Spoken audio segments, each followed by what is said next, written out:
क्या Virat Kohli ODI format से भी रिटायर होने जा रहे हैं? एडिलेड के मैदान पर आखिरी मुकाबले में सिफर पर आउट हुए। डक पर आउट होने के बाद विराट कोहली ने जाते जाते क्राउड के सामने वो हाथ क्या उठाया, उस हाथ के उठाते ही सोशल मीडिया पर एक ट्रेंड उठ पड़ा, एक ट्रेंड चल पड़ा कि क्या वनडे क्रिकेट से भी विराट कोहली संन्यास लेने लगे, क्या इस ऑस्ट्रेलिया के दौरे के बाद वो अलविदा कह देंगे इस आखिरी फॉर्मेट को भी। क्योंकि कोई कई भारत के जो साबिक क्रिकेटर्स हैं, जो क्रिकेट पंडित खुद को मानते हैं, कुछ यूट्यूबर्स है, वो कह रहे हैं कि ये विराट कोहली का आखिरी दौरा है, रिटायरमेंट करीब है। इन खबरों में कितनी सच्चाई है?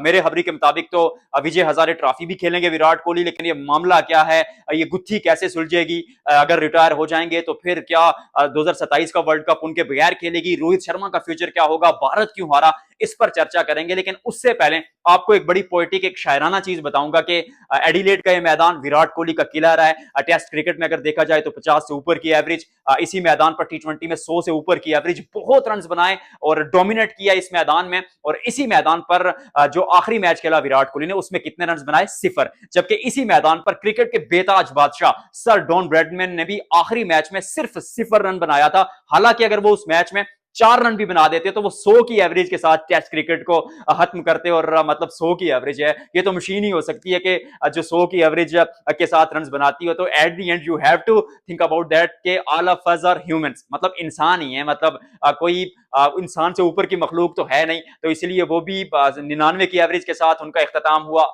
और जो अंत था, जो एंड था, वो उतना शानदार था नहीं जैसा वो चाहते थे। ऐसा ही कुछ विराट कोहली के पास हुआ। बहुत रन बनाए इस मैदान पर, पसंद करते थे यहां पर खेलना। 2015 वर्ल्ड कप में पाकिस्तान के खिलाफ सेंचुरी भी इसी मैदान पर बनाई थी, लेकिन जब आखिरी मुकाबला खेला तो बगैर कोई रन बनाए आउट हो गया। और वो शायकीन के लिए वो जो हाथ ऊपर किया, अब उस स्टोरी पर आते हैं। हाथ इसलिए ऊपर किया क्योंकि इस मैदान पर विराट कोहली का आखिरी मैच था। 2027 वर्ल्ड कप के बाद तो वैसे भी उन्होंने चले जाना, और 2027 तक भारत की और कोई ओडीआई सीरीज ऑस्ट्रेलिया में शेड्यूल ही नहीं है। तो इस मैदान पर जहां इतने रन बनाते हैं, अब बनाए विराट कोहली ने, वहां जाते जाते हाथ ऊपर कर दिया। तो इसका यह मतलब नहीं है कि वो रिटायर हो जाएंगे। अब खबरों पर आते हैं। देखिए, मेरे पास जो खबरें उनके मुताबिक तो विराट कोहली ने कह दिया कि वो 2027 वर्ल्ड कप की तैयारी कर रहे हैं और विजय हजारे ट्रॉफी वो डेली के लिए खेलेंगे। अगर उन्होंने रिटायर होना होता तो फिर वो विजय हजारे ट्रॉफी खेलने के लिए डेली की टीम को ग्रीन सिग्नल क्यों देते? ये भी तो एक बात है। और दूसरी चीज ये है कि बंदा फिट है और रेगुलर प्रैक्टिस करता है, और ऐसा नहीं है कि बिल्कुल क्रिकेट नहीं खेल रहा। वो लंदन में प्रैक्टिस करते हैं, 2 महीने की आईपीएल खेलते हैं, फिर उसके बाद ओडीआई क्रिकेट भी खेल रहे हैं। तो साल में वो कहीं ना कहीं ऑन एंड ऑफ एक्टिव जरूर रहते हैं। अभी कुछ लंबे गैप के पास बाद आए थे, 2 बैक टू बैक डक्स आए, थोड़ा दिल टूटा क्योंकि 7 महीने का इंतजार था। फिर उसके बाद जब वो वापस आए तो एक ऐसा दुख, दर्द, परेशानी फैंस को देखने को मिली, क्योंकि 2 बार विराट कोहली कहां आउट होता है। और एक ऐसा खिलाड़ी जो मतलब 17 साल का लंबा कैरियर है, 17 साल के लंबे कैरियर में सिर्फ एक दफा ऐसा हुआ है कि 2 दफा अगट्ठे सिफर पर आउट हुए, यानी back to back ducks Virat Kohli के बल्ले से सिर्फ एक दफा निकले हैं, और वो इस बार निकले हैं। और एक ऐसा खिलाड़ी जिसने 17 साल कितने ही मैचेस भारत को जिताए, 14,000 से ऊपर रन है, 51 सेंचुरियां ओडीआई फॉर्मेट में इस खिलाड़ी के नाम के आगे। ओवरऑल देखा जाए तो 82 हंड्रेड बना चुके हैं, फिर 22-23 हजार से ऊपर रन। हाल ही ओडीआई की अगर बात करें तो प्लेयर ऑफ द ईयर 3-3 दफा रह चुके हैं, प्लेयर ऑफ द डेकेड का अवार्ड जीत चुके हैं, ICC team of the year के कई दफा मेंबर रहे, कई दफा कप्तान रहे। और एक ऐसा खिलाड़ी जो तने तनखा मैचेस जिता सकता है, आई मीन फिंगर टिप्स पर गिनवा सकता हूं। ऑस्ट्रेलिया के खिलाफ 2016 का वर्ल्ड कप का मुकाबला देख लें, 2014 में साउथ अफ्रीका के खिलाफ वो अकेले चेस किया, फिर पाकिस्तान के खिलाफ पाकिस्तान के खिलाफ एमसीजी के मैदान पर हारिस रऊफ के खिलाफ वो 2 छक्के। तने तनखा बंदा मैचेस जिताना जानता है। फिर मतलब ये 2-3 मैंने गिने। वो आगाज से अगर देखा जाए ना, तो जब विराट कोहली का दुनिया को पता चला तो पाकिस्तान के खिलाफ वो 180 रन की इनिंग्स, फिर होबार्ट के मैदान पर साउथ अफ्रीका के खिलाफ 38 ओवर्स में, श्रीलंका के खिलाफ माफ कीजिएगा, पी क्लासिक लिंगा के खिलाफ वो जो इनिंग्स खेली थी वो भी लाजवाब थी। मतलब 36 ओवर में 300 चेज कर देते, 300 से ऊपर का टारगेट था। तो एक ऐसा खिलाड़ी, जब उन्होंने क्रिकेट शुरू की था, ना मुझसे पूछा, ना किसी और पंडित से पूछा, ना गौतम गंभीर से पूछा, ना मैनेजमेंट से पूछा। तो जब वो छोड़ेंगे तो आई एम श्योर कि वो किसी से नहीं पूछेंगे। एज ऑफ नाउ ये जो खबरें ये बिल्कुल बेबुनियाद हैं, इनमें कोई सदाकत नहीं है। विराट कोहली रिटायर नहीं होंगे और वो 2027 का वर्ल्ड कप खेलेंगे। ये स्टोरी है आपके लिए, लिख लीजिएगा, ये काट के रख लीजिएगा और मुझे भेजिएगा। अच्छा, अगली स्टोरी पर आप आते हैं कि भारत का दूसरा मुकाबला भी हार जाता है। श्रृंखला जो सीरीज थी वो हाथ से निकल जाती है और अब सिर्फ साख बचानी है। भले ही आप सीरीज हार चुके हैं, लेकिन सिडनी में जब आप जाएंगे तो वो थोड़ी वो बात होगी ईगो की, भैया ऑस्ट्रेलिया आए, सबसे ज्यादा ऑस्ट्रेलिया में जिसनी टीम ने परफॉर्म किया वो भारतीय टीम ही है।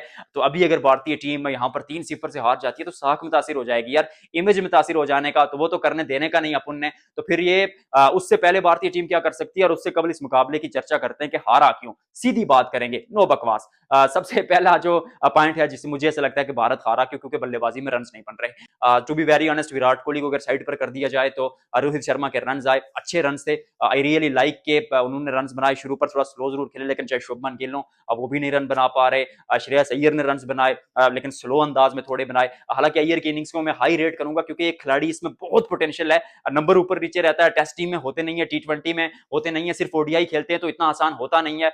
उसके अलावा अगर देखा जाए तो जो मेन इशू है भारतीय टीम के हारने का, मुझे पहली चीज तो ये कि 20 से 25 रन शॉर्ट थे। अगर 20-25 रन और होते तो शायद आप सोचते कि भारत टीम मुकाबला जीत सकती है, लेकिन सबसे बड़ा मसला कुलदीप क्यों नहीं है भाई।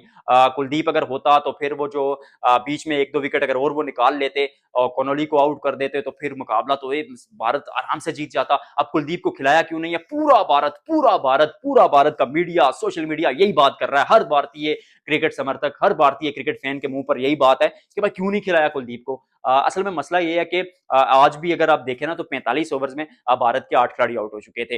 तो फिर आपको बल्लेबाजी का डर है। आप इसलिए वाशिंगटन सुंदर को खिलाते हैं, आप इसलिए अक्षर पटेल को खिलाते हैं कि यार बल्लेबाजी 7वें 8वें नंबर तक जाए, उसमें थोड़ी गहराई आए। अगर आप वाशिंगटन सुंदर को ड्रॉप कर दें तो फिर कुलदीप खेलेंगे तो एक बल्लेबाज कम हो जाएगा। तो फिर ऑस्ट्रेलिया में ऑलरेडी बल्लेबाज रन नहीं बना पा रहे, हम चर्चा कर रहे हैं कि 20 रन कम थे, तो फिर एक और बल्लेबाज को शार्ट करके आप नहीं खिला सकते।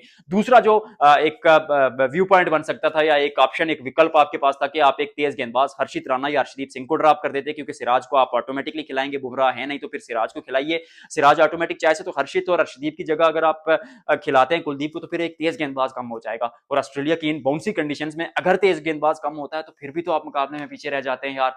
वो थोड़ी सी दिक्कतें भारतीय टीम की, और मुझे ऐसा लगता है कि Kuldeep, I really want him in the team, लेकिन मुश्किलात होंगी। अगले मैच में आपको तब्दीली देखने को मिल सकती है, लेकिन वाशिंगटन सुंदर को कैसे ड्रॉप करेंगे? 2 विकेटें ली हैं, विकेट चटकाया अर्शदीप सिंह ने भी। और उसके अलावा अगर बात की जाए भारत की, तो इस मुकाबले में बहुत पॉजिटिव पॉइंट्स थे, क्योंकि पहले मुकाबले में रोहित शर्मा फेल हुए, विराट कोहली फेल हुए, लेकिन यहाँ पर रोहित के बल्ले से रन आ गए, श्रेयस अय्यर रन बनाते हुए आ रहे हैं। गिल का थोड़ा सा मसला है, कई लोग बात कर रहे हैं कि भाई रोहित शर्मा थोड़ा स्लो खेले और शुभमन गिल जो है वो उसी प्रेशर में आउट हुए, लेकिन मैं कहूंगा कि रोहित शर्मा 7वां के लंबे गैप के बाद आ रहे थे। पिछले मुकाबले में रन आए नहीं थे, तो इस बार बंदे ने थोड़ी वो सेल्फलेस अप्रोच को थोड़ा सा साइड पे रखा और अपने लिए खेले और टीम के लिए रन बनाए हैं। एट दी एंड परफॉर्मेंस वही है, वो क्या कहते हैं, खूबसूरत जो होती है ना वो एक तस्वीर होती है, जो इंपॉर्टेंट होती है वो पारी होती है। मतलब पारी खूबसूरत हो, रन अच्छे हों बुरे हों, टीम के काम आने चाहिए। शुरू पर गेंद बॉडी पर लग रही थी, मेरा कहने का मतलब है, लेकिन उसको खातिर में नहीं लाया और खेलते चले गए और अपनी टीम के लिए एक बड़ी इनिंग्स खेली। लेकिन तारीफ करनी पड़ेगी ऑस्ट्रेलिया की, क्योंकि ग्लेन मैक्सवेल नहीं है, पैट कमिंस नहीं है, पहले मुकाबले में कैरी और एडम ज़म्पा भी नहीं थे, उसके बावजूद मार्नस लेविशन नहीं है, उसके बावजूद ऑस्ट्रेलिया की ए क्लास टीम को हरा देते हैं। हालांकि इस टीम को इसी मैदान पर पाकिस्तान ने हराया था, चाहे पर्थ की बात हो या चाहे फिर ऑस्ट्रेलिया में जाकर ऑस्ट्रेलिया को घर में ओडीआई सीरीज हराने की बात हो, तो पाकिस्तान हरा के आया था। वो अलग बात है कि पाकिस्तान उस कप्तान मोहम्मद रिजवान को हटा चुका है। मतलब पाकिस्तान क्रिकेट है, कुछ भी हो सकता है। तो ये एक लेखा जोखा इस मुकाबले का, दो वजूहात मैंने आपको बताई, लेकिन इंप्रूवमेंट बहुत ज्यादा आई। आई थिंक अगर पर्थ के मुकाबला इतना क्लोज जाता जो पहला मैच था, तो फिर उसके बाद आप कमबैक कर सकते थे अगले मैच में, लेकिन सीरीज अब हाथ से जा चुकी है। अब बचानी है साख। एडिलेड के उस मुकाबले पर डिटेल में चर्चा करेंगे। बता दी मैंने आपको स्टोरी असली के, विराट कोहली खेलेंगे नहीं होंगे रिटायर। वीडियो को लाइक करना है, शेयर करना है, कमेंट सेक्शन में बताना है कि आप हमें कहां से देख रहे हैं।